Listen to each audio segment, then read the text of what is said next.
Welcome back to Spark Learning Academy. Dear students, जैसा कि हमने लास्ट लेक्चर में चैप्टर 8 मैग्नेटिज्म के कॉन्सेप्चुअल क्वेश्चंस को डिस्कस करना स्टार्ट किया था। लास्ट लेक्चर में हमने फर्स्ट 5 कॉन्सेप्चुअल क्वेश्चंस को डिस्कस कर लिया था। अगर किसी भी बच्चे को उनमें से किसी भी क्वेश्चन को समझना है तो आप मेरी लास्ट वीडियो जाके देखें। आज के लेक्चर में हम remaining questions from question 6 to question 10 one by one discuss करने जा रहे हैं। चलिए तो बगैर टाइम वेस्ट किए अपना आज का लेक्चर स्टार्ट करते हैं और चलते हैं क्वेश्चन 6 की तरफ। Question number 6, what is the geomagnetic reversal phenomena, explain.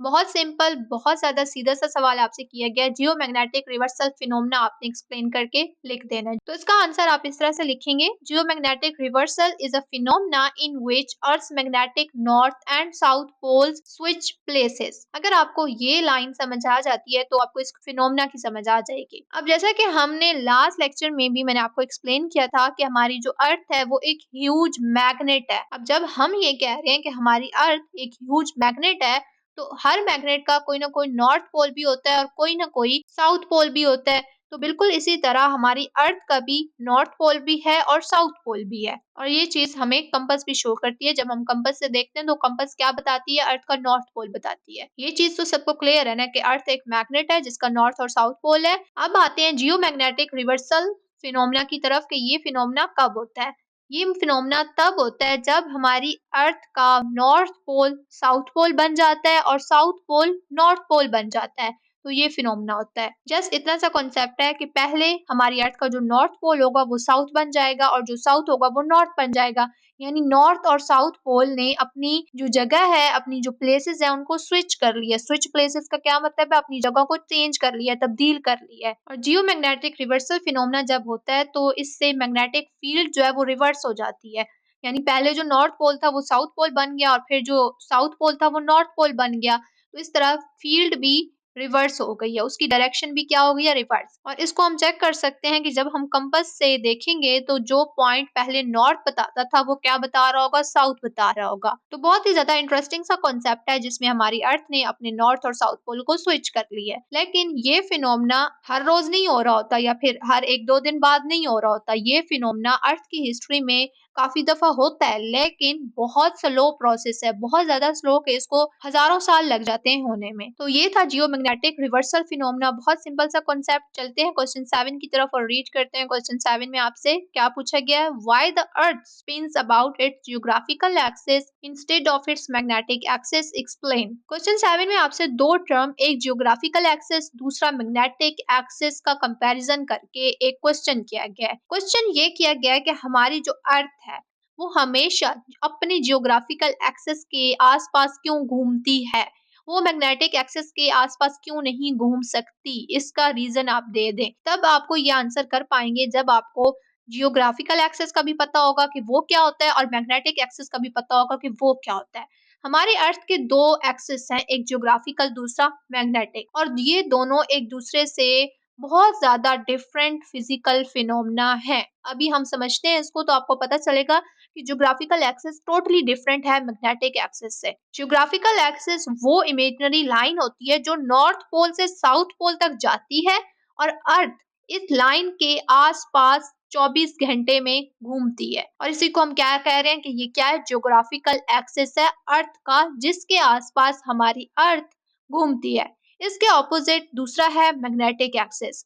Magnetic axis को हम समझते हैं कि वो क्या है। मैग्नेटिक एक्सिस अर्थ के अंदर पिघला हुआ लोहा, आयरन जब मूव करता है तो उसकी मूवमेंट की वजह से इलेक्ट्रिक करंट प्रोड्यूस हो जाता है और वो करंट मैग्नेटिक फील्ड को प्रोड्यूस कर देता है और उसकी वजह से एक एक्सिस बनता है जिसको हम मैग्नेटिक एक्सिस कहते हैं। यानी कि ये जो मैग्नेटिक एक्सिस है ये मैग्नेटिज्म की वजह से बनता है अर्थ के अंदर, ना कि रोटेशन की वजह से। दोनों ही एक दूसरे से बहुत ज्यादा डिफरेंट, टोटली डिफरेंट कॉन्सेप्ट्स हैं। आई होप सो कि आपको समझ आ गई होगी, लेकिन फिर भी अगर नहीं आती तो इसको आप इस तरह से समझ सकते हैं कि एक बॉल लें, ठीक है, एक बॉल है जो कि स्पिन कर रही है। अगर इस बॉल के अंदर एक छोटा सा मैग्नेट भी है तो क्या वो मैग्नेट ये डिसाइड करेगा कि बॉल कैसे घूमेगी? बिल्कुल भी नहीं, वो मैग्नेट ये डिसाइड नहीं कर सकता।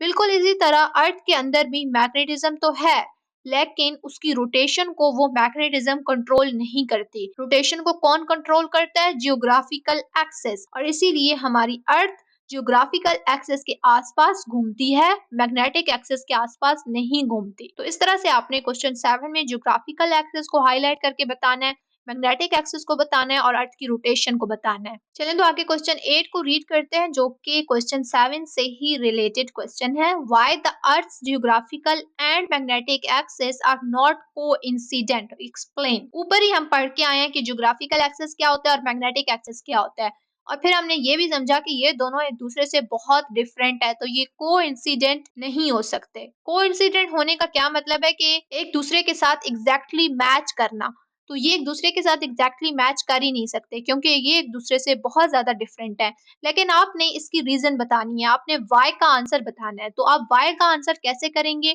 आप वाई का आंसर ऐसे करेंगे कि the earth geographical axis is the axis of rotation. जैसा कि हमने क्वेश्चन 7 में पढ़ा कि अर्थ का जियोग्राफिकल एक्सिस क्या है? एक्सिस ऑफ रोटेशन है, यानी जिसके आसपास अर्थ घूमती है, रोटेट करती है। इसके ऑपोजिट मैग्नेटिक एक्सिस कैसे प्रोड्यूस होता है?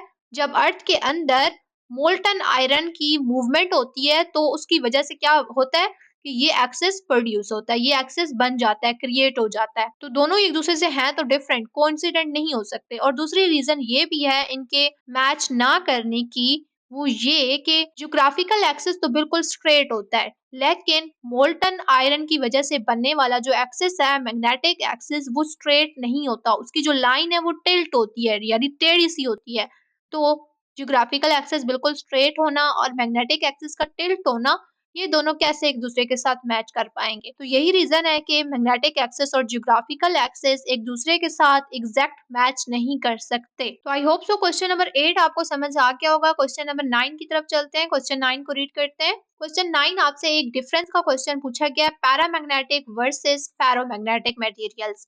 आपने इनका डिफरेंस बता देना है। तो 3 मार्क्स का क्वेश्चन होता है, एटलीस्ट आपने 3 पॉइंट्स लाजमी लिखने होते हैं। तो पैरामैग्नेटिक मटेरियल्स और फेरोमैग्नेटिक मटेरियल्स के दरमियान आपने डिफरेंस बताना है। पहला पॉइंट आप ये लिखेंगे कि पैरामैग्नेटिक मटेरियल्स जो होते हैं वो वीकली अट्रैक्ट करते हैं मैग्नेट की तरफ, यानी वो ज्यादा अट्रैक्ट नहीं करते। दूसरा, फेरोमैग्नेटिक जो है वो बहुत ज्यादा स्ट्रांगली अट्रैक्ट होते हैं मैग्नेट की तरफ। फिर आप पॉइंट बताएंगे कि पैरामैग्नेटिक जो है वो डू नॉट रिटेन मैग्नेटिज्म। इसका क्या मतलब है कि उसके अंदर मैग्नेटिज्म जो है वो ज्यादा देर के लिए नहीं रहती, और इसकी वजह भी यही है कि वो जब अट्रैक्ट ही बहुत थोड़ा कर रहे हैं मैग्नेट की तरफ, तो उसके अंदर मैग्नेटिज्म भी थोड़ी रहेगी, थोड़ी देर के लिए।